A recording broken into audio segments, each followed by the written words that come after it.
Hello student, welcome to my YouTube channel future coaching centre. आज जो है मैं क्लास 6 एंट्रेंस के जो प्रीवियस ईयर क्वेश्चन पेपर हैं एएमयू के, उन्हें डिस्कस करूंगा, क्योंकि उससे सभी बच्चों को ये आइडिया हो जाएगा कि किस तरीके के क्वेश्चन पूछे जा रहे हैं एग्जाम में। और जो सबसे बड़ी वजह है जो कि इंट्रेंस एग्जाम क्वालिफाई नहीं कर पाते हैं बच्चे, उसके पीछे ये है कि इस एग्ज़ाम को बच्चे अपने स्कूल के एग्ज़ाम की तरह लेते हैं, जबकि ये स्कूल का एग्ज़ाम और एक एंट्रेंस एग्ज़ाम दोनों ही बहुत डिफरेंस है इन दोनों में। स्कूल के एग्ज़ाम में क्या होता है कि बच्चों को आजकल टीचर्स जो है सारा सिलेबस बता देते हैं पहले ही कि इस ये क्वेश्चन कर लेना और इसमें से आपका पेपर पूरा आ जाएगा। फिर बच्चों का क्या है, उसे कवर कर लेते हैं, उसके बाद उनकी 80 या 90% बन जाती है। लेकिन जो 80 और 90% वाले जो बच्चे हैं, जब वही बच्चे हमारे वहाँ एएमयू एंट्रेंस में जाकर के बैठते हैं, तो फिर वो इधर जब वो 80 या 90% लेकर के आए, तो वहाँ पर फिर वो 70 या 70% भी क्यों नहीं लेकर के आ पाते हैं। तो उसके पीछे बहुत सारी वजह ये है कि यहाँ पे प्राइवेट स्कूल में यही चलता है कि पहले सारा का सारा पेपर बता दो, उसके बाद में अच्छी परसेंटेज दे दो बच्चे को, उसके बाद में जब उसका रिजल्ट आएगा तो पेरेंट्स भी खुश हो जाएंगे, बच्चा भी खुश हो जाएगा, स्कूल से एडमिशन भी नहीं कटेगा उनका, उनकी अर्निंग होती रहेगी उसी लेवल पर। फिर उसी पैटर्न के साथ बच्चा एएमयू एंट्रेंस में बैठता है, वहाँ जब वहाँ पर जाता है तो वहाँ पर उसके 35 40 इस तरीके से नंबर आते हैं। तो एएमयू जो एंट्रेंस है वो बिल्कुल अलग है, और उसी माइंडसेट के साथ आप एएमयू एंट्रेंस देने जाते हो कि हम 2 दिन पहले पढ़ेंगे और एंट्रेंस क्वालिफाई हो जाएगा, तो ये बिल्कुल कभी भी नहीं होगा। एएमयू एंट्रेंस क्वालिफाई करने के लिए ज़रूरी है कि आप कंसिस्टेंटली अभी से, जैसे अभी से अगर मैं बात करूँ फर्स्ट और 6 के एंट्रेंस की, तो 1.5 महीने के करीब है, तो आपको ज़रूरी है मिनिमम से मिनिमम 4 घंटे अगर आप डेली स्टडी करें तो आप वहाँ पे फाइट कर सकते हैं कंपटीशन में, क्योंकि वहाँ पे बहुत सारे ब्रिलियंट बच्चों के साथ आपका कंपटीशन है। वहाँ पे आपके स्कूल की तरह बच्चों से कंपटीशन नहीं है कि जिसमें 40 या 50 बच्चे बैठे हैं और उसमें से आपने टॉप कर दिया। तो उसके लिए फिर मैं क्या काम कर रहा हूँ कि सभी प्रीवियस ईयर क्वेश्चन पेपर में जो मेरा पोर्शन है मैथ का, उसे मैं आज डिस्कस करूँगा, और आपको भी उसे बहुत ही ध्यान से देखना है। फिर उसके हिसाब से आपको अपनी स्ट्रेटेजी बनानी है कि किस तरीके के क्वेश्चन पूछे जा रहे हैं।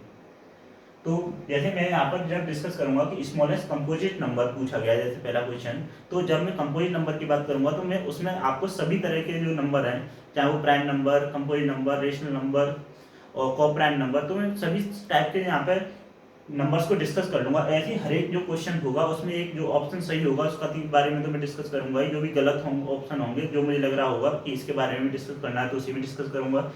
तो आप इसे बड़े ही ध्यान से देखें। तो सबसे पहला जो क्वेश्चन पूछा गया है वो है स्मॉलेस्ट कंपोजिट नंबर। तो पहले मैं डिस्कस करता हूँ कि कंपोजिट नंबर क्या होते हैं। तो कंपोजिट नंबर हमारे वो नंबर होते हैं जो नंबर हमारे प्राइम नंबर नहीं होते। दो number which are not a prime number is called a composite number except one. Exception को जरूर याद रखना है, क्योंकि प्राइम वन एक ऐसा नंबर है ना तो प्राइम है और ना ही कंपोजिट है।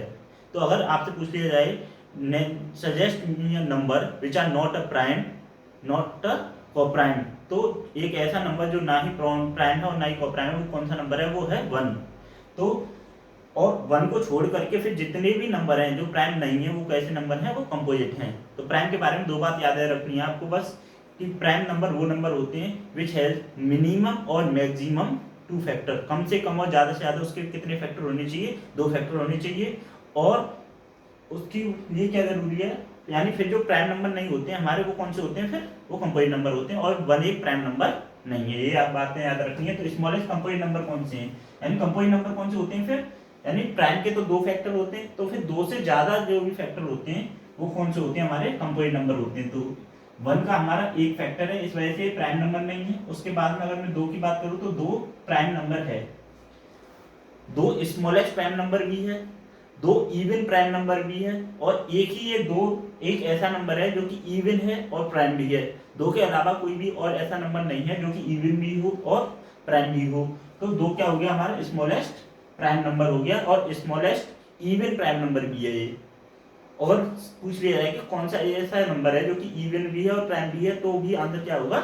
2 ही होगा, क्योंकि 2 के अलावा कोई और ऐसा नंबर नहीं है जो कि प्राइम भी हो और इवन भी हो। उसके बाद 3 भी हमारा कैसा नंबर है? ये भी प्राइम नंबर है। उसके बाद अगर मैं 4 की बात करूं तो क्योंकि यहाँ पे 2 जो है वो हमारे या तो 1 से डिवाइड होगा या 2 से डिवाइड होगा, 3 जो है वो या तो 1 से डिवाइड होगा या 3 से डिवाइड होगा, तो जो नंबर या तो 1 से डिवाइड होते हैं या खुद से डिवाइड होते हैं उन्हीं को तो हम प्राइम नंबर बोलते हैं। तो यहाँ पर हमारा 2 और 3 ये दोनों कैसे हो गए, प्राइम नंबर हो गए। तो जो पहला हमारा कंपोजिट नंबर है वो कौन सा है, 4, जिसके कि 3 फैक्टर हैं, एक 1 और एक 2 और एक 4। तो जहां पर जिस नंबर के 2 से ज्यादा फैक्टर्स होते हैं उसे हम क्या बोलते हैं, कंपोजिट नंबर बोलते हैं। तो स्मॉलेस्ट कंपोजिट नंबर कौन सा हो जाएगा हमारा, यहाँ पर 4 हो जाएगा। तो मैंने यहाँ पे डिस्कस किया प्राइम नंबर और कंपोजिट नंबर। तो मैं कुछ और नंबर्स को और डिस्कस कर देता हूँ, जैसे रेशनल नंबर। रेशनल नंबर कौन से होते हैं, जो हमारे p अपॉन q की फॉर्म में होते हैं, जिसकी जगह पे q की जगह पे जीरो नहीं हो सकता। और q जीरो क्यों नहीं हो सकता है, क्योंकि जब भी डिनोमिनेटर में जीरो होता है तो उसका आंसर होता है क्या, नॉट डिफाइंड। उसके बाद अगर मैं बात करूँ प्राइम नंबर की, तो प्राइम नंबर कौन से होते हैं, कोई भी दो ऐसे नंबर जिनका HCF क्या हो, 1 हो, उन्हें हम प्राइम नंबर बोलेंगे। जैसे 3 और 5 दोनों ऐसे नंबर हैं जो कि 1 के अलावा किसी और नंबर से डिवाइड ही नहीं होंगे, तो उन्हें हम क्या बोलेंगे, कोप्राइम नंबर बोलेंगे। ट्विन प्राइम कौन से होते हैं, ट्विन प्राइम वो नंबर होते हैं, दो ऐसे प्राइम नंबर जिनके बीच का डिफरेंस कितना हो, 2 हो। जैसे कि 3 और 5, और उसके बाद में 19 और 17। तो जो दो ऐसे प्राइम नंबर जिनके बीच का डिफरेंस कितना हो, 2 हो, उन्हें हम क्या बोलते हैं, ट्विन प्राइम नंबर बोलते हैं। उसके बाद अगर मैं इवन नंबर की बात करूँ, तो जो 2 से डिवाइड होते हैं, इवन नंबर में भी कंफ्यूजन ये है कि जो पॉजिटिव वाले हैं 2, 4, 6, 8 इन्हीं को याद रखते हैं कि ये इवन नंबर है, ऐसा नहीं है। 0 भी इवन नंबर है, और जो माइनस के नंबर हैं जो 2 से डिवाइड होते हैं वो भी इवन नंबर होते हैं। ऐसे ही ऑड के साथ है, ऑड में भी जो हमारे नेगेटिव इंटीजर्स हैं जो 2 से डिवाइड नहीं होते हैं, तो वो भी हमारे ऑड नंबर होते हैं। उसके बाद अगर मैं बात करूँ हमारे इंटीजर्स की, तो इंटीजर्स वो नंबर होते हैं जो नंबर लाइन पे एक फिक्स पॉइंट पे आते हैं। जैसे 0 क्या हो गया हमारा, न्यूट्रल हो गया, ना वो पॉजिटिव है ना ही नेगेटिव है। उसके बाद में अगर मैं नेगेटिव नंबर की बात करूँ तो -1 से स्टार्ट होते हैं। पॉजिटिव की नंबर्स की बात करूँ तो 1 से स्टार्ट होते हैं। उसके बाद अगर मैं नॉन नेगेटिव नंबर्स की बात करूँ, यानी नेगेटिव नंबर अलग है और नॉन नेगेटिव नंबर्स अलग है। नेगेटिव नंबर -1 से स्टार्ट होते हैं और नॉन नेगेटिव नंबर जो है वो हमारे 0 से स्टार्ट होते हैं। ऐसे हमारे पॉजिटिव नंबर जो है वो 1 से स्टार्ट होते हैं और नॉन पॉजिटिव नंबर जो है वो हमारे 0 से प्लस की तरफ से स्टार्ट होते हैं। और सारे नंबर जो भी आएंगे मैं उन्हें डिस्कस करता जाऊंगा। Second question, 40 people travel in a bus. एक बस में 40 लोग ट्रेवल कर रहे हैं, ट्रेवल मीन्स यात्रा कर रहे हैं। और यहाँ पर एक का क्या मतलब होता है, एक जो है रिप्रेजेंट करता है किसको, एक को। सबसे बड़ी वजह ये भी है कि बच्चे जो है लैंग्वेज वाले जो क्वेश्चन होते हैं उन्हें समझ नहीं पाते हैं, उसकी वजह से कहीं डिवाइड कर देंगे, कहीं मल्टीप्लाई कर देंगे वैसे अंदाजे से। तो सबसे जरूरी ये है कि पहले क्वेश्चन के कुछ समझें कि क्वेश्चन क्या क्या रहा है। तो यहाँ पर बोला है कि 40 पीपल ट्रेवल इन अ बस, तो एक बस में 40 पीपल ट्रेवल करते हैं, तो how many buses are needed for 1600 people. तो 1600 लोगों के लिए कितने बसों की जरूरत होगी। अगर यहाँ पर तो सीधे सीधे बोल दिया कि एक बस में 40 लोग यात्रा करते हैं, लेकिन अगर इसी क्वेश्चन में ये बोल देता कि 40 लोग जो वो 2 बस में यात्रा करते हैं, तो फिर हमारा ये क्वेश्चन थोड़ा और कॉम्प्लिकेटेड हो जाता। फिर हमें क्या काम करना पड़ता, हमें पहले एक बस की क्वांटिटी निकालनी पड़ती कि एक बस में इतने लोग जा रहे हैं। तो जब हमें एक से ज्यादा की क्वांटिटी दे रखी हो तो फिर हमें सबसे पहले क्या है, एक ही क्वांटिटी निकालनी पड़ती है। लेकिन जब यहाँ पर हमें सीधे सीधे एक बस की क्वांटिटी दे रखी है कि एक बस में कितने लोग जा रहे हैं, 40, तो हमें 1600 लोगों का बताना है। तो हम 1600 को डिवाइड कर देंगे कितने से, 40 से। तो एक 0 से एक 0 काट दिया, 4 से 4 बार 16, और यानी 40 बसेस। तो इसका आंसर कितना हो जाएगा, 40 बसेस चाहिए हमें 1600 लोगों के लिए। ठीक है,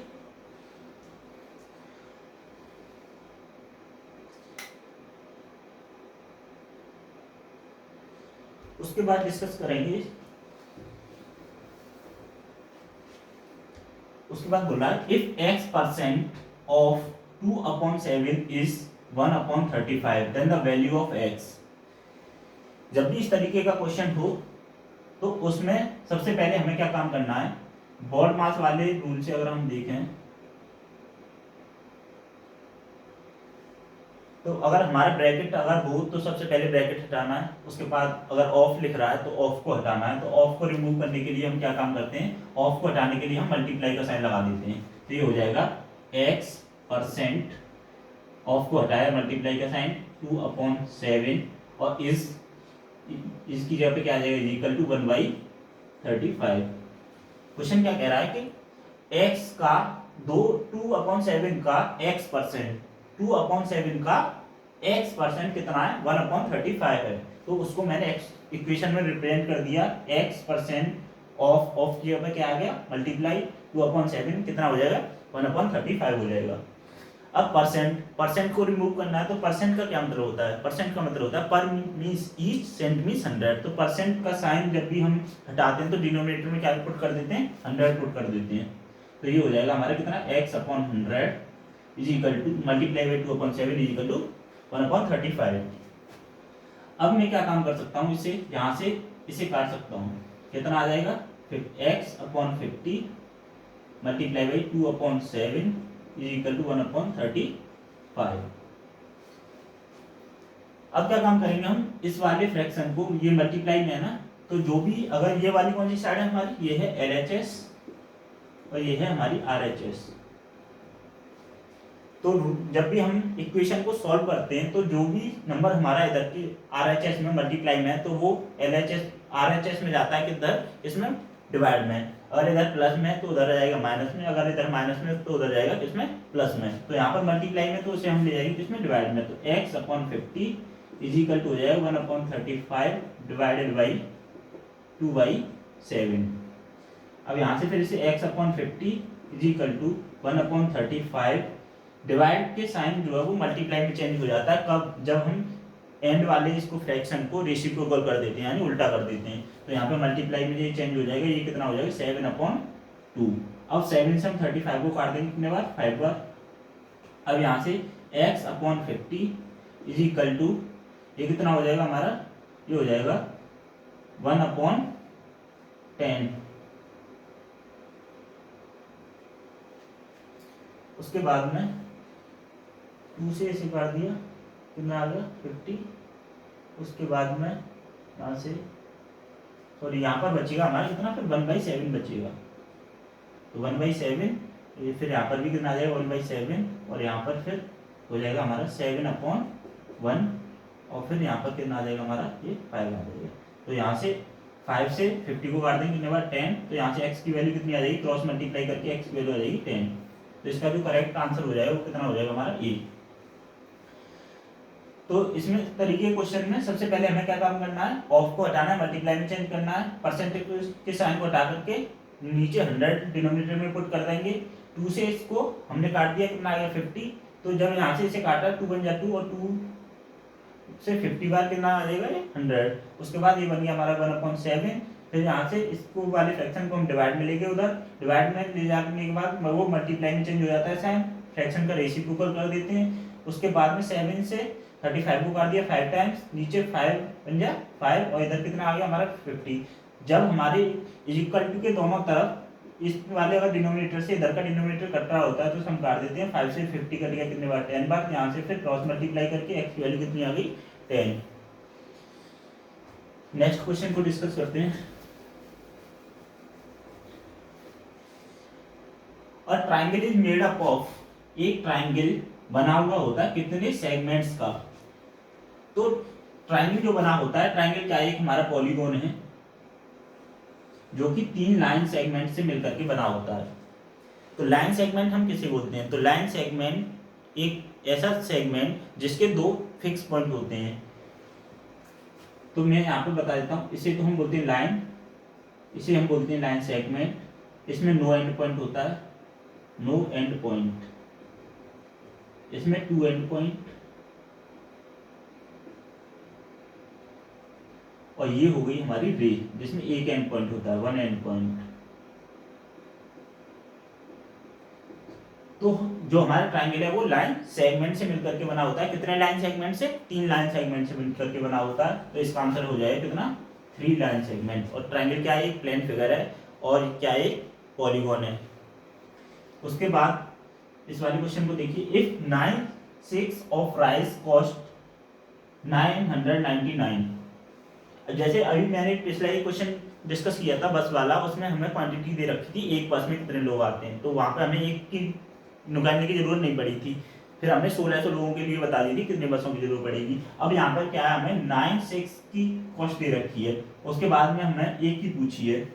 जब हमें एक से ज़्यादा की क्वांटिटी की कॉस्ट दे रखी हो और एक की निकालनी हो तो उसके लिए हम क्या करते हैं, डिवाइड। और जब हमें एक की दे रखी हो, ज़्यादा की निकालनी हो तो करते हैं मल्टीप्लाई। समझ में आया?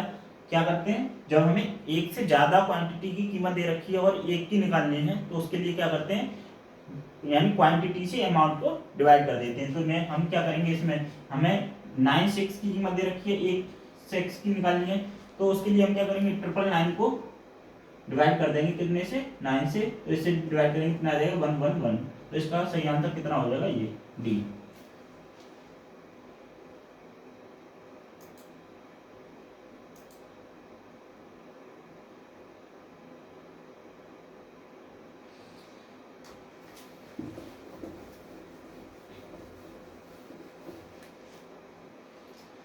उसके बाद है which of the following is a square number. तो स्क्वायर नंबर कौन से होते हैं, जो नंबर किसी नंबर के स्क्वायर होते हैं। जैसे 4 2 का स्क्वायर है, 9 3 का स्क्वायर है, उसके बाद 16 4 का स्क्वायर है, उसके बाद हमारा कौन सा 25, तो ये 4 9, उसके बाद 16, उसके बाद 25, ये सारे जो नंबर हैं ये हमारे स्क्वायर नंबर होते हैं। ऐसे नंबर जो किसी नंबर के स्क्वायर होते हैं उन्हें हम क्या बोलते हैं, स्क्वायर नंबर बोलते हैं। तो यहाँ पे 55 जो है वो किसी नंबर का स्क्वायर नहीं है। उसके बाद 167 ये भी किसी का स्क्वायर नहीं है। उसके बाद 196, तो 196 जो है वो हमारा 14 का स्क्वायर है। 14 का जब हम मल्टीप्लाई 14 से करते हैं तो कितना मिलता है, 196। और कैसे चेक कर सकते हैं, फैक्टर करके चेक कर सकते हैं, यानी जो भी हमारा स्क्वायर नंबर होता है उसके फैक्टर यानी कि उसके जो पेयर हैं वो बन जाते हैं, दो के पेयर। यानी 196 को अगर मैं चेक करूँ तो 2 से 9 और फिर कितना आ जाएगा 898, फिर 2 से 4 9, फिर 7 से 7 और फिर 7 से 1, यानी एक 2 का पेयर बन गया और एक 7 का पेयर बन गया। यानी तो फिर 2 मल्टीप्लाई बाई 7 करेंगे तो हम क्या आ जाएगा, हमारा आंसर 14। तो यहाँ पर जो है ये 196 जो है वो हमारा 14 का स्क्वायर है। तो हम स्क्वायर नंबर को इस तरीके से भी चेक कर सकते हैं कि कौन सा नंबर हमारा स्क्वायर नंबर है। जिस किसी नंबर के भी पेयर अगर बन पा रहे हैं हमारे तो वो स्क्वायर नंबर है। और वैसे तो 20 तक सभी बच्चों को स्क्वायर जो है वो याद होने चाहिए, तो 20 तक में उसी में पूछेगा। उसके बाद पूछा गया प्राइम नंबर है, तो जो मैंने अभी बताया था कि प्राइम नंबर के कितने फैक्टर होने चाहिए। तो प्राइम नंबर के जो है मिनिमम और मैक्सिमम 2 फैक्टर होते हैं, ना 2 से कम होते हैं ना ही 2 से ज़्यादा होते हैं।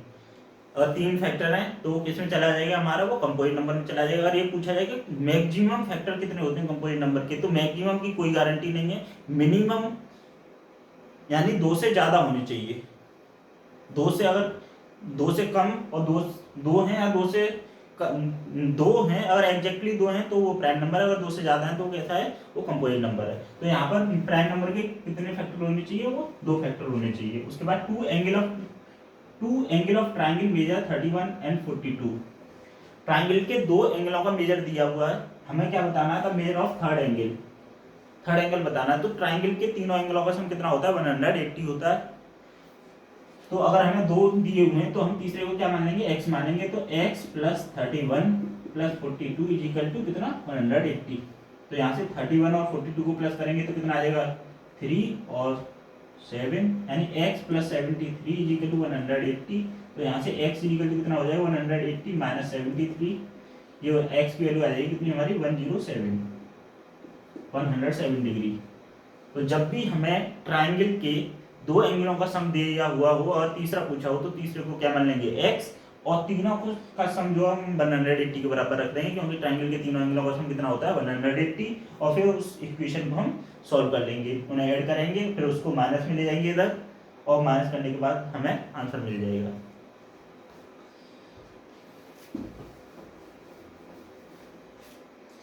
उसके बाद 2 एंगल, उसके बाद है विच फैक्टर इज ग्रेटर। हमें बताना है कि 1/2 से इनमें से कौन सा जो फ्रैक्शन है वो ग्रेटर है। तो 1/2 का क्या मतलब होता है हमारा, 0.5। जब हम 1 को डिवाइड करेंगे 2 से तो कितना आएगा, 0.5।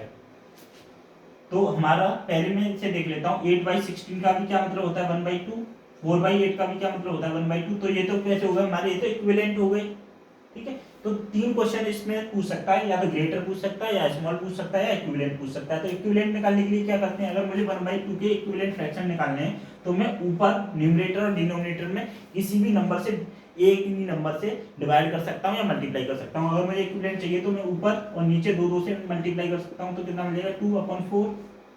फिर मैं 3 से मल्टीप्लाई, अगर 3 से मल्टीप्लाई कर दूं ऊपर नीचे तो 3/6। तो ये सारे जो नंबर मिलेंगे मल्टीप्लाई या डिवाइड करने पर वो इक्विवेलेंट मिलते हैं। स्मॉलर अगर चाहिए तो स्मॉलर हम, यानी जब भी हमारा, अगर मैं ऊपर न्यूमरेटर में इससे छोटा नंबर अगर मैं 1 से रख दूँ, यानी अगर मैं माइनस में कोई नंबर रख दूँ तो इससे छोटा मिल जाएगा। अगर मैं 1 से बड़ा रख दूंगा ऊपर न्यूमरेटर में तो मुझे इस वाले फ्रैक्शन से बड़ा नंबर मिल जाएगा।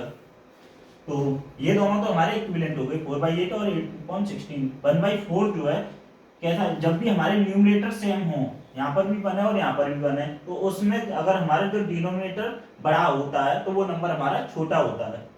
तो ये वाला भी हमारा कैसा हो गया, छोटा हो गया।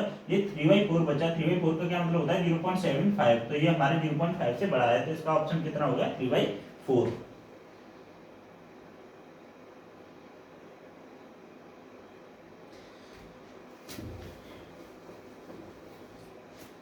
उसके बाद क्वेश्चन दिया, how many obtuse angle triangle can have. How many obtuse angle a triangle can have. एक ट्रायंगल के अंदर कितने ऑब्ट्यूज एंगल हो सकते हैं। तो ऑब्ट्यूज एंगल कौन से होते हैं, सबसे पहले उसे डिस्कस कर लेते हैं कि ऑब्ट्यूज एंगल वो एंगल होते हैं जिनका मेजर जो है वो 90 से और 180 के बीच में होता है, यानी 90 से बड़ा होगा और 180 से छोटा होगा।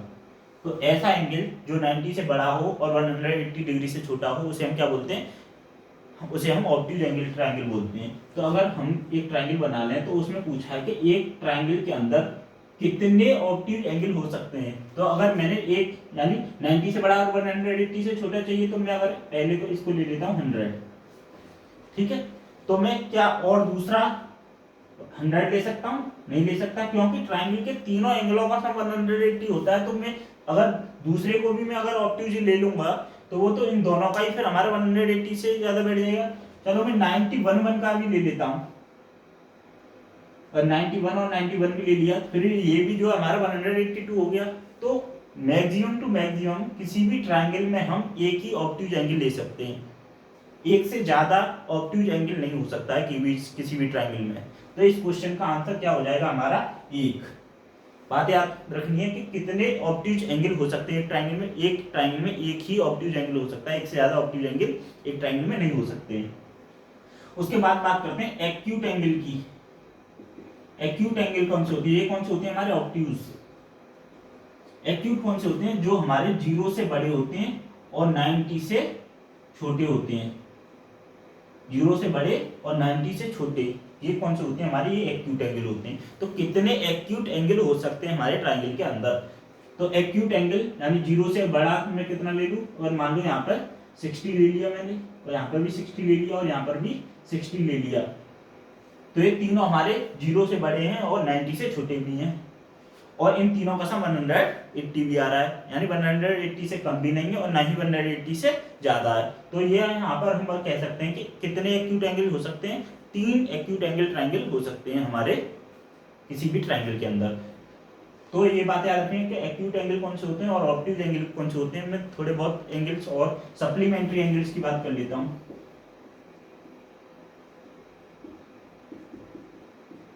सप्लीमेंट्री एंगल, तो कोई से भी दो ऐसे एंगल जिनका सम कितना हो 180 डिग्री हो, उसे हम क्या बोलेंगे, सप्लीमेंट्री एंगल बोलेंगे।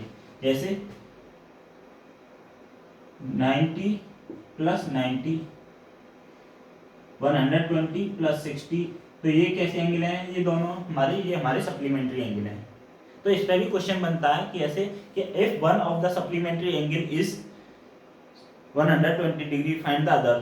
तो जब तुम्हें पता होगा कि सप्लीमेंट्री एंगल्स का सम कितना होता है 180 डिग्री, तो हम क्या काम करेंगे, बोला है क्वेश्चन में कि अगर दो सप्लीमेंट्री एंगल हैं उनमें से एक जो है वो कितना दे रखा है हमें 120 डिग्री, तो दूसरा बताइए। तो हमें जब पता हो कि सप्लीमेंट्री एंगल का सम कितना होता है 180 डिग्री, तो उसे हम 180 डिग्री के इक्वल रख देंगे। तो फिर यहाँ से x की वैल्यू कितनी हो जाएगी 180 - 120, तो हम दूसरा सप्लीमेंट्री एंगल निकालेंगे कितना 60 डिग्री।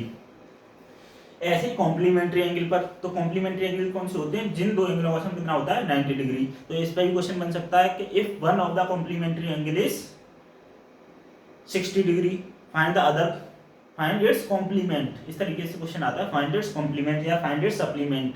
तो फाइंड इट्स सप्लीमेंट का क्या मतलब हो गया, यानी उसका दूसरा पार्ट निकालना है, ठीक है। जैसे अगर यहाँ पे बोल दिया कि if one of the angle of complementary angles is 60 degree find its complement, तो इसका कॉम्प्लीमेंट कितना हो जाएगा 30 डिग्री, ठीक है। तो सप्लीमेंट्री और कॉम्प्लीमेंट्री का याद रखना है। स्ट्रेट एंगल किसे बोलते हैं हम, स्ट्रेट एंगल जो एंगल एक 180 डिग्री का होता है, जो कि स्ट्रेट लाइन पर बनता है, उसे हम स्ट्रेट एंगल बोलते हैं। तो यहाँ पर जो एंगल बनेगा ये स्ट्रेट एंगल बनेगा। स्ट्रेट एंगल कितने डिग्री का होता है, 180 डिग्री का होता है। उसके बाद बात कर लेता हूँ रिफ्लेक्स एक्शन की। रिफ्लेक्स एंगल, तो रिफ्लेक्स एंगल कौन सा होता है, जो ये वाला, या रिफ्लेक्स एक्शन, जो रिफ्लेक्स एंगल जो होता है वो हमारा 180 से बड़ा और 360 से छोटा होता है। तो सबसे पहले याद रखना ऑब्ट्यूज एंगल, उसके बाद एक्यूट, उसके बाद हमें सप्लीमेंट्री, उसके बाद में याद रखना कॉम्प्लीमेंट्री, उसके बाद स्ट्रेट एंगल, उसके बाद में हमें रिफ्लेक्स एंगल, उसके बाद में एक और होता है कंप्लीट एंगल। तो कंप्लीट एंगल किसे बोलते हैं, जो पूरा ये जो है ये 360 डिग्री का होता है।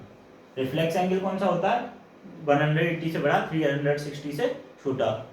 तो ये सारे टाइप के एंगल्स मैंने डिस्कस कर लिए। उसके बाद नेक्स्ट क्वेश्चन पर बढ़ते हैं।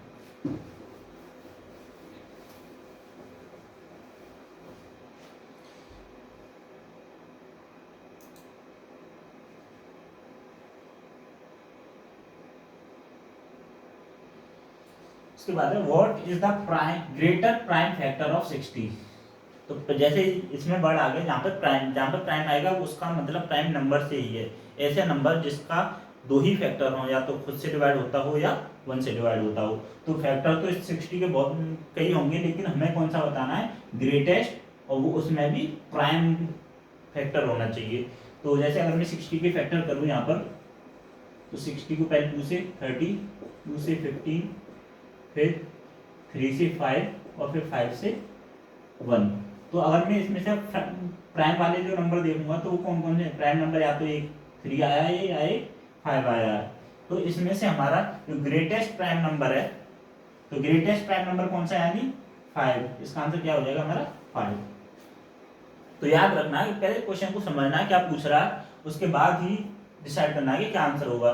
तो इसमें तो प्राइम नंबर फैक्टर हमारा 3 भी है और प्राइम फैक्टर हमारा 5 भी है। और तो इसमें से हमें कौन सा वाला बताना है, ग्रेटेस्ट प्राइम फैक्टर बताना है। स्मॉलेस्ट पूछता तो हमारा आंसर क्या होता है, इसमें 3 होता। उसके बाद क्वेश्चन है फाइंड 10% मोर देन 100। इसमें भी बच्चे बहुत गलती कर देते हैं, क्या करते हैं कि 100 का 10% निकाल करके और 10 पे आंसर कर देते हैं। जब पूछा क्या है कि 10% मोर देन बताना, 100 का 100 तो है ही है, उसका 10% और बढ़ा दो उसे। तो इसे कैसे सॉल्व करेंगे, 100 तो है ही है, मोर देन क्या लगाया, 100 से उसका 10% ज्यादा बताना है। तो 100 प्लस 100 का 10%। परसेंट निकालने का कैसे, कि जितनी भी परसेंट निकलवाता है उसका मल्टीप्लाई करके डिवाइड कर देते हैं कितने से, 100 से। तो 100 से 100 को काट दिया, कितना बचा 10, तो ये कितना हो जाएगा 110, यानी 100 प्लस 10 कर देंगे तो कितना आ जाएगा 110। तो इसका आंसर हो जाएगा सी। उसके बाद पूछा था perimeter of square is 8 centimetre, find its area. तो यहाँ पे पहले हमें पेरीमीटर दिया है और क्या निकालना है, एरिया निकालना है। तो पहले हमें स्क्वायर के बारे में कुछ बातें पता होनी चाहिए कि स्क्वायर की जो चारों साइड होती हैं वो इक्वल होती हैं, और स्क्वायर के जो चारों एंगल होते हैं वो 90 डिग्री के होते हैं। स्क्वायर एक रेगुलर पॉलीगॉन है। रेगुलर पॉलीगॉन किसे बोलते हैं, जिसकी चारों एंगल और चारों साइड इक्वल होती हैं। तो इसका पेरीमीटर दे रखा है। तो पेरीमीटर ऑफ स्क्वायर क्या होता है, 4 मल्टीप्लाई बाई साइड। तो पहले ये गिवन है हमें, तो हम क्या काम करेंगे, यहाँ पे इसको इक्वल रख देंगे 8 के। तो यहाँ से साइड हम निकाल लेंगे। सबसे पहले ये आ जाएगी 8 डिवाइड बाई 4 कितनी 2। तो हर एक साइड जो है वो कितनी आ गई, 2 आ गई स्क्वायर की। अब हमें बताना क्या एरिया, एरिया का फॉर्मूला याद होना चाहिए, क्या होता है साइड मल्टीप्लाई बाई साइड। तो 2 मल्टीप्लाई बाई 2 करेंगे तो क्या आ जाएगा 4 सेंटीमीटर स्क्वायर। एक बात और याद रखनी है कि जो पेरीमीटर होता है वो हमारा सिर्फ यूनिट में होता है, सेंटीमीटर, मीटर, इस तरीके से। लेकिन जो हमारा एरिया होता है वो स्क्वायर में होता है। एरिया किसमें होता है, स्क्वायर में। इस बात का याद रखना है। यहाँ पे दो ऑप्शन भी दे सकता है कि एक में हमारा स्क्वायर लगा हो और एक में सिर्फ सेंटीमीटर लिखा होता। तो जो पेरीमीटर होता है उसका याद रखना, वो हमेशा यूनिट में होता है, और जो हमारे एरिया होता है वो हमारे यूनिट पर स्क्वायर और लगी रहती है। जिस भी मेजर में हमारी साइडें दे रखी हो, मीटर में, सेंटीमीटर में, उसके ऊपर स्क्वायर मिलेगा एरिया में। और जो पेरीमीटर होता है उसके में यूनिट पर, जिस भी यूनिट में मेजर किया हुआ है उसके ऊपर स्क्वायर नहीं मिलेगा। इस बात का खास याद रखना है। उसके बाद हमें कन्वर्ट करना है किसको, 2 डेज को, 2 डेज 60 मिनट को किसमें, मिनट में। तो फिर मिनट को तो हम छेड़ेंगे नहीं, हमें फिर सिर्फ 2 डेज को मिनट में कन्वर्ट करना है। तो सबसे पहले डेज को हम आवर में चेंज करेंगे। तो एक दिन में 24 आवर होते हैं, तो 2 डेज में कितने हो जाएंगे, 24 यानी 48 आवर हो गए। और एक आवर में जो है हमारे 60 मिनट होती हैं, तो 48 मल्टीप्लाई बाई 60, अभी मिनट में चेंज हो गया। हर एक मिनट में फिर 60 सेकंड होती हैं, सॉरी मिनट में चेंज करना है तो मिनट तक ही रखेंगे। तो 48 मल्टीप्लाई बाई 60, तो एक दिन में हमारी, वैसे मैं तुम्हें डायरेक्ट बता दूं याद रखने के लिए, 1440 यानी 1440 मिनट्स होती है एक दिन में। तो 2 दिन में हमारी कितनी हो जाएंगी, 2880। तो 2 दिन में कितनी हो जाएंगी, 2880 मिनट्स हो जाएंगी। और अगर मैं उसमें 16 मिनट्स और ऐड कर दूं तो ये कितनी हो जाएंगी, 2896। तो 2 दिन 16 मिनट को हम अगर मिनट में कन्वर्ट करेंगे तो कितना आएगा, 2896 मिनट्स।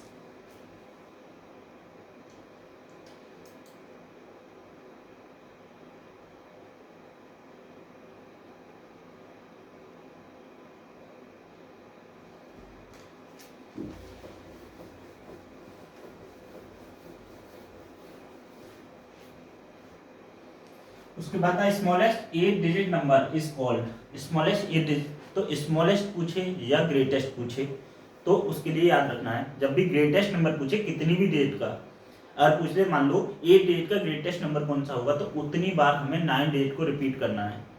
उतनी बार हमें क्या करना है, 9 डेट को रिपीट करना। और जब भी हमसे स्मॉलेस्ट पूछे कि अगर हमें बताइए 10 डेट का स्मॉलेस्ट नंबर कितना होगा, तो 1 लिख करके जितने डेट का स्मॉलेस्ट नंबर पूछा उससे एक कम जीरो हमें 1 के पीछे लगा देनी है। जैसे अगर मैं कहूँ कि 9 डेट का स्मॉलेस्ट क्या होगा, तो 1 के पीछे 9 डेट का पूछा था ना, तो 8 जीरो लगा दो। ऐसे ही अगर जितने भी डेट का ग्रेटेस्ट पूछा हो, मान लो 6 डेट का ग्रेटेस्ट नंबर कौन सा होगा, तो उतनी बार ग्रेटेस्ट के लिए उतनी बार 9 को रिपीट करना है। तो 6 डेट का ग्रेटेस्ट कौन सा हो जाएगा, 6 बार 9। तो यहाँ पर हमसे क्या पूछा है, स्मॉलेस्ट 8 डिजिट नंबर पूछा है। तो स्मॉलेस्ट कितने डिजिट का, 8 डिजिट का। और मैंने क्या बोला है स्मॉलेस्ट के लिए, सबसे पहले लिखो 1, और फिर जितने डिजिट का स्मॉलेस्ट नंबर पूछा हो उससे एक कम जीरो हमें 1 के पीछे लगा देनी। तो हम कितने जीरो लगाएंगे, 7 जीरो। 1 2 3 4 5 6 7। अब हमें पूछा ये क्या बन गया फिर हमारा, तो ये वंस, टेंस, 100, 1000, 10,000, लाख, 10 लाख, और फिर ये करोड़। तो ये कितना बन गया हमारा, 1 करोड़। ठीक, स्मॉलेस्ट और ग्रेटेस्ट को हम इस तरीके से इजीली लिख सकते हैं, फिर उसे हम उसकी देख सकते हैं कि वो क्या बन गया, 1 10 100, इस तरीके से उसे हम काउंट कर लेंगे। उसके बाद ये बहुत ही लॉजिकल क्वेश्चन दिया है। इस तरीके का वैसे क्वेश्चन हमें जो है अलजेब्रिक एक्सप्रेशन में या इक्वेशन में देखने के लिए मिलता है, लेकिन यहाँ पर इन्होंने डायरेक्ट नंबर्स में ही दे दिया उसे। तो इसमें इन्होंने क्या काम किया कि पहले 2 2 2 मल्टीप्लाई बाई 2 2 इससे इसके इक्वल दिखा दिया है। फिर यहाँ पर सिर्फ क्या रखा है, 222 को यहाँ पर रखा है। तो यानी ये वाली कौन सी साइड है हमारी, ये हमारी LHS, और ये है कौन सी हमारी RHS।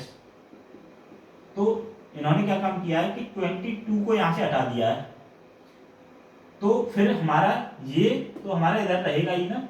तो ये जो है 22 हमारा इधर इस यहाँ से इधर की साइड चला जाएगा, ये जाएगा हमारे डिवाइड में। तो इसका आंसर कितना हो जाएगा, 4884 डिवाइडेड बाई 22। यानी ये वाला पूरा पोर्शन गायब है ना इतना, और ये वाला नंबर, तो ये वाला नंबर तो इसका इधर का इधर ही रहेगा, और ये वाला जो मल्टीप्लाई वाला हमारा 22 है ये चला जाएगा हमारे किसमें, डिवाइड में। 4884 के डिवाइड में चला जाएगा हमारा 22। तो इसका आंसर सही वाला जो हो जाएगा वो सी ऑप्शन सही हो जाएगा इसका। उसके बाद है if two angle of triangle are 90 degree and 50 degree then the third angle. तो ये जब भी क्वेश्चन ऐसा क्वेश्चन आए तो हमें पता होना चाहिए ट्रायंगल के तीनों एंगलों का सम कितना होता है, 180 डिग्री होता है। 2 एंगल दे रखे हैं तो हमें क्या इनको 180 बनाना है। तो तीसरे को हम क्या मान लेंगे, x मान लेंगे। तो x plus 90 plus 50 equal to 180 degree. तो यहाँ से x प्लस 90 और 50 को ऐड किया कितना बन गया 140 डिग्री, कितना हो गया 180। तो यहाँ से x की वैल्यू कितना हो जाएगा 180 माइनस 140, तो x की वैल्यू कितनी आ गई यहाँ से 40 डिग्री। तो इसका करेक्ट आंसर कौन सा हो जाएगा ए।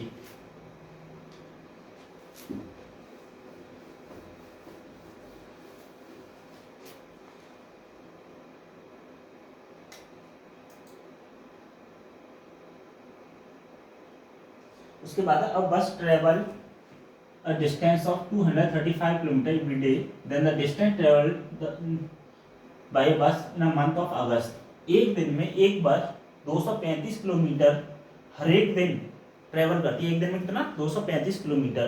तो पूछा है कि वो अगस्त के पूरे महीने में कितना डिस्टेंस ट्रेवल करेगी। तो यहाँ पे हमें क्या है, पहले तो हमें मंथ में कितने डेज होते हैं, हर एक मंथ के स्पेसिफिक नंबर ऑफ डेज को जो है याद रखना है। कि जैसे जनवरी में 31 होते हैं, फरवरी में 28 या 29 होते हैं। उसके अगर लीप ईयर दे रखा है तो उसका भी याद रखना है। उसके बाद में मार्च में हमारे 31 होते हैं, ठीक है। अप्रैल में हमारे कितने होते हैं 30 होते हैं। इस तरीके से याद रखना है कि कौन से महीने में कौन से कितने दिन होते हैं। तो हमारे यहाँ पे अगस्त में कितने होते हैं 31 डेज होते हैं। और एक दिन में कितना डिस्टेंस ट्रेवल कर रही है 235। तो 235 को हम मल्टीप्लाई कर देंगे किसमें 31 में। तो ये कितना आएगा हमारा 235 डिवाइडेड बाई मल्टीप्लाई बाई 31। 5 3 2 5 15 3 और 9 और 1 10 0 1 3 7 5 8 2 7 2 5 3 और 2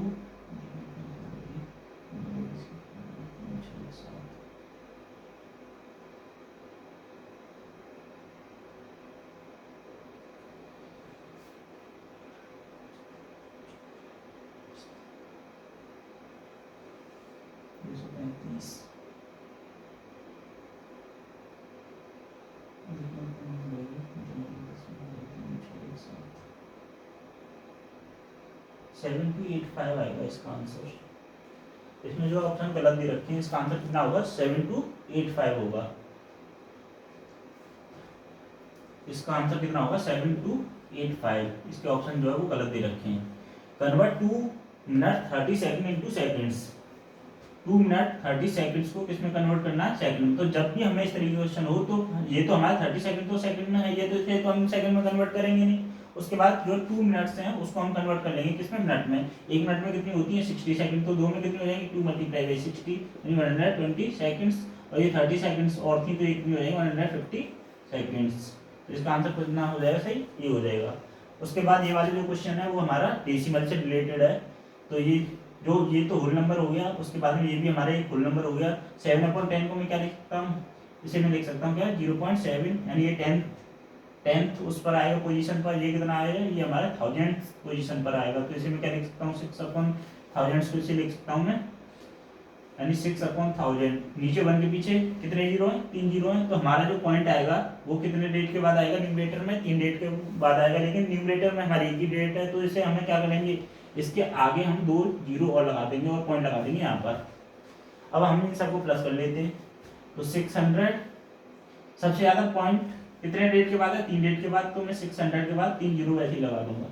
उसके बाद 9 तो 9 होल नंबर का पार्ट है ना हमारा। तो हम यहाँ से लिखना स्टार्ट करेंगे 9 और इसके पीछे भी मैं 3 जीरो ऐसे ही लगा दूंगा। उसके बाद हमारा 0.7 तो जीरो यहाँ पर आएगा और पॉइंट इधर से लिखना स्टार्ट करते हैं उसे। उसके बाद 0.006 इसके पीछे 2 जीरो होगा 607.906। तो 609.706 इसका आंसर हो जाएगा।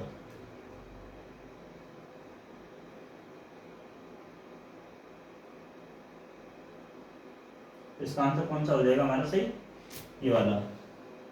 इसका सी ऑप्शन जो है वो सही है।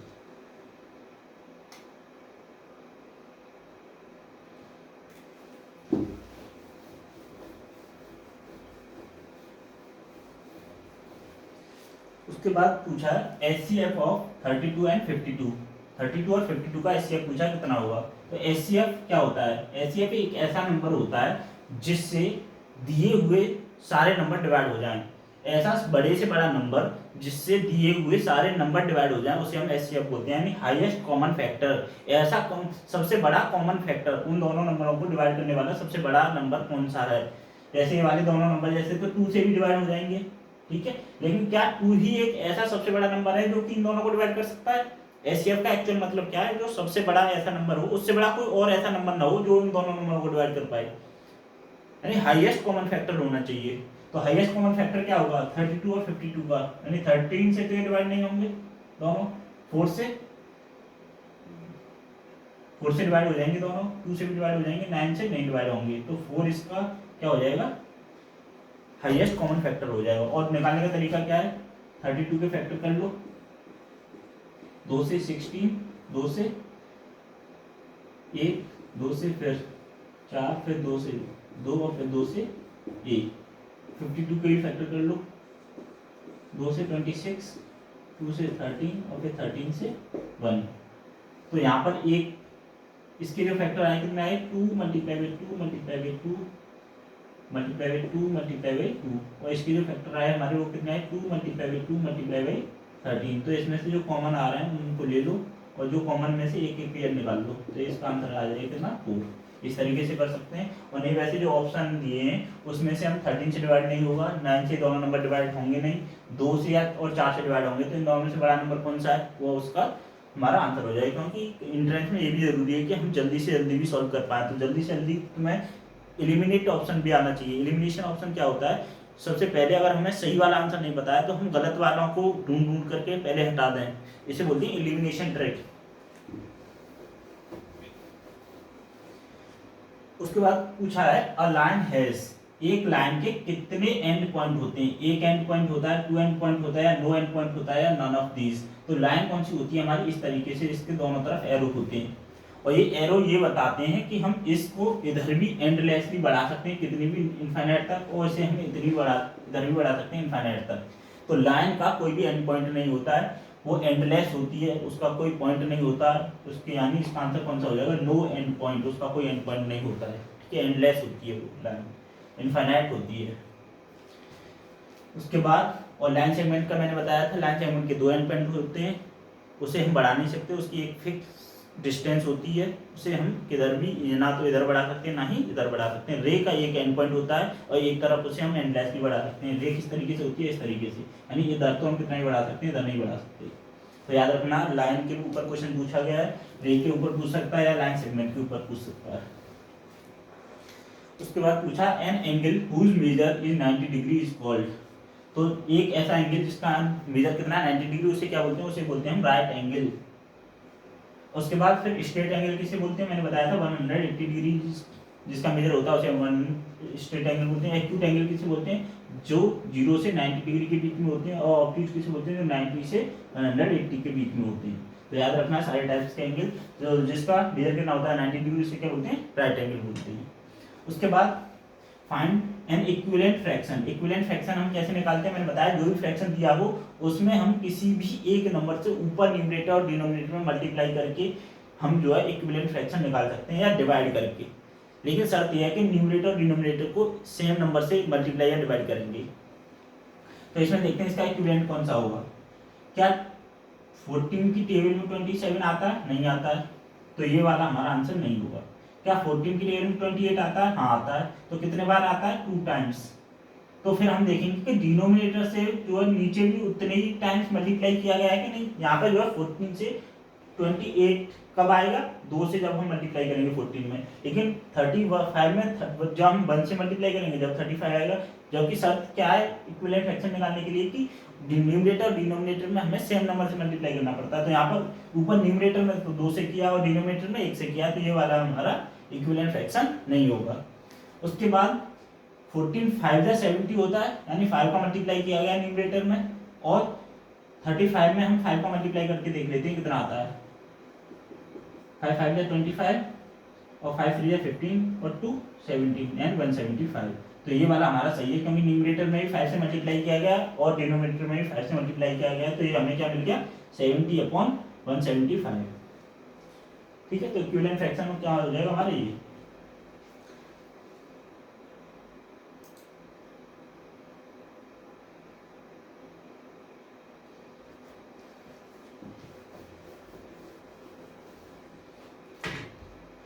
उसके बाद पूछा find the least 4 digit number is divisible by 8। सबसे छोटा ऐसा नंबर जो कि 8 से डिविजिबल हो। तो सबसे पहले तो आपको डिविजिबिलिटी रूल पता होनी चाहिए कि 2 से कौन सा नंबर डिवाइड होता है, 3 से कौन सा होता है और 4 से कौन सा होता है। तो 2 का डिविजिबिलिटी रूल क्या है कि अगर किसी नंबर का यूनिट प्लेस यानी वंश वाला जो प्लेस होता है, सबसे लास्ट का जो डिजिट है, अगर वो हमारा 2 से डिवाइड हो रहा है तो वो पूरा नंबर 2 से डिवाइड हो जाएगा। 3 का क्या रूल है कि अगर हम सभी डिजिटों को जोड़ते हैं, जैसे यहाँ पर 1 + 0 + 0 + 8, इन सभी अगर डिजिटों को जोड़ दें तो अगर इन डिजिटों का सम 3 से डिवाइड हो रहा है तो जैसे यहाँ पर ये 1 और इन सभी डिजिटों को मैं जोड़ूंगा तो कितना आएगा 9, और 9 को मैं 3 से डिवाइड करूंगा तो 3 से डिवाइड हो जाएगा ना, तो रिमाइंडर 0 बचेगा, यानी ये कम्प्लीटली डिवाइड है। तो ये हमारा 1008 भी हमारा 3 से डिवाइड हो जाएगा। तो जब सभी डिजिटों का सम 3 से डिवाइड हो जाता है तो वो पूरा का पूरा नंबर भी हमारा 3 से डिवाइड हो जाता है। 4 का रूल क्या है कि अगर किसी भी नंबर की लास्ट की 2 डिजिट अगर 2 से डिवाइड हो रही है तो वो पूरा नंबर भी हमारा 4 से डिवाइड हो जाएगा। तो यहाँ पे अगर मैं देखूँ तो इसमें लास्ट की 2 डिजिट क्या है, 8 ही 0 और 8 है, तो 8 तो हमारा 4 से डिवाइड हो जाता है, तो ये वाला पूरा नंबर भी हमारा 4 से डिवाइड हो जाएगा। उसके बाद 5 का डिविजिबिलिटी रूल क्या है कि अगर किसी नंबर की एंड में 0 या 5 आ रहा है तो वो नंबर हमारा 5 से डिवाइड हो जाएगा। 6 का डिविजिबिलिटी रूल क्या है, 6 का डिविजिबिलिटी रूल ये है कि अगर किसी नंबर के एंड में अगर कोई नंबर 2 से या 3 से दोनों से डिवाइड हो रहा है, अगर कोई नंबर 2 या 3 दोनों से डिवाइड हो रहा है, ये नहीं है कि 2 से डिवाइड हो रहा है और 3 से नहीं डिवाइड हो रहा है, तो अगर कोई नंबर 2 या 3 दोनों से डिवाइड हो रहा है, जिनके हम डिविजिबिलिटी रूल पढ़ चुके हैं, ठीक है, 2 से कौन सा यानी लास्ट का डिजिट डिवाइड हो रहा है तो वो 2 से डिवाइड हो जाता है। 3 का क्या है, यानी सभी डिजिट का अगर सम 3 से डिवाइड हो रहा है तो वो नंबर 3 से डिवाइड हो जाता है। तो 2 और 3 अगर दोनों से डिवाइड हो रहा है तो वो नंबर 6 से भी डिवाइड हो जाएगा। उसके बाद इतना ही अब तुम्हें याद रखना, इससे ज़्यादा। अब यहाँ पे जैसे 8 का पूछ लिया तो 8 की में क्या करना है तुम्हें, 8 का ये है कि उसी ये 2 की पावर 3 से बना है। अब कोई सा भी है 16 पूछ ले तो 16 को हम क्या लिख सकते हैं, 2 की पावर 4 लिख सकते हैं। तो यहाँ पे मैं 8 को क्या लिखता हूँ, 2 की पावर 3, इसका क्या मतलब होता है 2 × 3 2। तो हमें क्या देखना है कि जितनी 2 की पावर बनने पे वो नंबर आ रहा है तो उतनी डेट को देखना है। तो यहाँ पे मैं अगर इस वाले नंबर को देखूँ तो ये भी मेरा जो है 8 से डिवाइड है, क्योंकि लास्ट की 3 डेट यानी 8 ही बोलेंगे ना। किसी भी नंबर के आगे हम कितने भी जीरो लगाते हैं वो नंबर उतना का उतना ही रहता है। तो ये 8 के आगे और 2 जीरो हैं तो इसे क्या बोलेंगे, सिर्फ 8 बोलेंगे। तो सबसे पहले लीस्ट 4 डिजिट यानी स्मॉलेस्ट 4 डिजिट नंबर कौन सा होता है हमारा, 1 के पीछे 3 जीरो।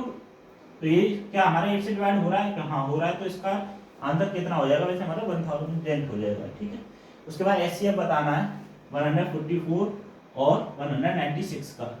तो कोई भी एक ऐसा नंबर बड़े से बड़ा नंबर जो कि इन दोनों नंबरों को डिवाइड करते हैं वो क्या होगा, इन दोनों का एचसीएफ होगा। तो ये जो है 4 से डिवाइड हो जाएंगे, एचसीएफ ऐसे ही निकाल लेते हैं 144 और 196। तो इसे मैं 2 से डिवाइड करूंगा तो 7 और फिर यहाँ पर 2 से 36, फिर 2 से 18, 2 से 9, 3 से 3, 3 से 1, 196 को 2 से 9, 8, 2 से 59, 7 से 7 और 7 से 1। तो कॉमन फैक्टर कौन कौन से आ रहे हैं, एक तो 2 2 का, एक ये पेयर बन गया 2 2 का, और एक ये वाला पेयर बन गया 2 2 का, ठीक है, और कोई कॉमन तो है नहीं है। तो एक 2 ये और एक 2 इस वाले पेयर में से एक 2 और इस वाले पेयर में से एक 2, तो इसका आंसर कितना हो जाएगा 4। इन दोनों का एचसीएफ कितना हो जाएगा 144 का और 196 का 4। उसके बाद इक्विवेलेंट फ्रैक्शन वाला फिर से क्वेश्चन है, ये डेसिमल्स में से है, यानी एक मैंने क्या बताया था डेसिमल्स में, यानी जो डेसिमल होता है डेसिमल पॉइंट उससे हमारे उसमें लेफ्ट में जो है ये हमारा होल नंबर वाला पार्ट होता है, और जो राइट में जो है वो हमारा डेसिमल वाला पार्ट होता है, और ये इसे पॉइंट, ये यहाँ पे इसे क्या बोलते हैं पॉइंट। तो जब भी हमें उसका इक्विवेलेंट देखना हो तो सबसे पहले हम होल नंबर वाले पार्ट को कंपेयर करके देखते हैं। तो यहाँ पे होल नंबर वाले पार्ट में क्या है 66। तो जब मैं ऑप्शन देखूँ तो ए ऑप्शन में भी 66 है, बी ऑप्शन में नहीं है, बी ऑप्शन जो है वो उसमें 606। तो ये तो हमारा बड़ा हो गया, तो ये वाला ऑप्शन तो हो ही नहीं सकता, इसमें भी 66 है और इसमें भी 66 है। तो अभी हमारा पहले अगर मैंने होल नंबर वाले पार्ट से देखा तो मेरे एक ऑप्शन कटेगा, मेरे 3 ऑप्शन बचे हैं। अब मुझे क्या काम करना है कि जो पॉइंट के जस्ट बाद वाला जो डिजिट है उसे चेक करना है। तो यहाँ पर भी 0 और यहाँ पर क्या है 6, तो ये वाला तो हमारा बड़ा हो गया नंबर, क्योंकि यहाँ पर 0 यहाँ पर क्या है 6, तो अब हमारे दो ऑप्शन कट गए, दो ऑप्शन और बचे। इसमें यहाँ पर 0 और इसमें भी पहला डेट 0 और इसमें भी पहला डेट 0 है। तो यहाँ तक तो अब ये दोनों इक्विवेलेंट हैं। और उसके बाद में फिर यहाँ पर 6 है, लेकिन फिर यहाँ पर क्या है, दूसरा डेट वो जो है 0 है। तो ये वाला क्या हो गया, ये हमारा हो गया स्मॉलर। तो ये वाला भी ऑप्शन कट गया। सही ऑप्शन क्या बचा, 66.066। और पॉइंट के बाद में जब आखिरी में 0 हो तो उसकी कोई वैल्यू नहीं होती है। जैसे यहाँ पर ये 0 है तो इसकी कोई वैल्यू नहीं है, मैं यहाँ पे 6 0 लगा दूं फिर भी ये इसके इक्विवेलेंट रहेगा। लेकिन उनके 0 के बाद में कोई डेट नहीं होनी चाहिए, 1 से 9 तक में से और कोई डेट नहीं होनी चाहिए। 0 कितने भी हो एंड में, उससे कोई उसकी वैल्यू पे इम्पैक्ट नहीं पड़ता है।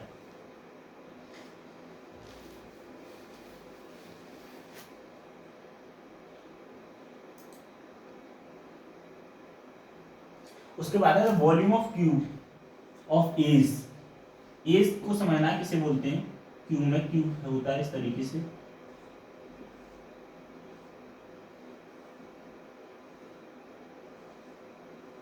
ठीक है, क्यूब में क्या होता है, हमारे 6 फेसेस होते हैं। यानी ये जो ये क्या है, ये फेसेस हैं, 6 फेसेस होते हैं। यानी जो डाइस होती है ना हमारी, वो हमारी क्यूब की शेप में होती है। तो याद रखना है कि क्यूब में 6 फेसेस होते हैं, 8 एजेस होती हैं। एजेस किसे बोलती है, ये क्या है, ये हमारी एजेस हैं। फेसेस कितने होते हैं, 6। क्यूब में फेसेस 6 होते हैं। एजेस एजेस हमारी 8 होती है। एजेस जिसे बोलते हैं फेसेस, ये वाला जो पार्ट है। और उसके बाद में वर्टिसेस याद रखने, वर्टिसेस कितने होते हैं हमारे, 12 वर्टिसेस होते हैं, 6 फेसेस होती हैं और एजेस कितने होते हैं, 8। उसके बाद बात करते हैं आपकी वॉल्यूम की। वॉल्यूम ऑफ क्यूब क्या होता है, हमारा ए का क्यूब यानी साइड का क्यूब। ठीक है, और टोटल सरफेस एरिया पूछे तो 6a का स्क्वायर। दोनों फॉर्मूले याद रखने हैं। वॉल्यूम क्या होता है, साइड का क्यूब, और टोटल सरफेस एरिया क्या होता है, 6a का स्क्वायर। ठीक है, और लेटरल सरफेस एरिया होता है 4a का स्क्वायर। तो लेटरल में क्या होता है, हम टॉप को और बेस को इंक्लूड नहीं करते हैं, तो उसे बोलते हैं, जब हम 4 फेसेस का जब भी हम एरिया निकालते हैं तो उसे बोलते हैं लेटरल सरफेस एरिया। जब हम 6 फेसेस का एरिया निकालते हैं तो उसे बोलते हैं टोटल सरफेस एरिया। और जब हम वॉल्यूम निकालते हैं तो उसे हम साइड का क्यूब करके निकाल लेते हैं। तो हमें यहाँ पे क्या पूछा है, वॉल्यूम पूछा है, तो हमें यहाँ पे क्या कर देंगे, 7 का क्यूब। और क्यूब का क्या मतलब होता है, यानी पावर जितनी भी होती है वो यानी बेस वाले नंबर को हम उतने बार मल्टीप्लाई करते हैं। तो इसका क्या आंसर आ जाएगा, 7 मल्टीप्लाई 7 49, फिर 49 मल्टीप्लाई बाई 7 तो 9 7 जा 63। तो 3 किस में आ रहा है हमारा, यहाँ पर एक ही नंबर में आ रहा है एंड में, यूनिट रेट में। तो ये वाला इसका 343 इसका आंसर हो जाएगा।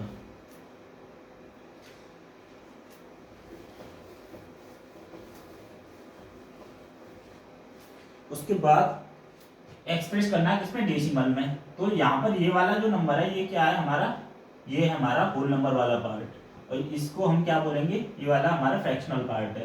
तो पहले में इसे और रिड्यूस कर सकता हूँ, इसे मैं लिख सकता हूँ 1 अपॉन,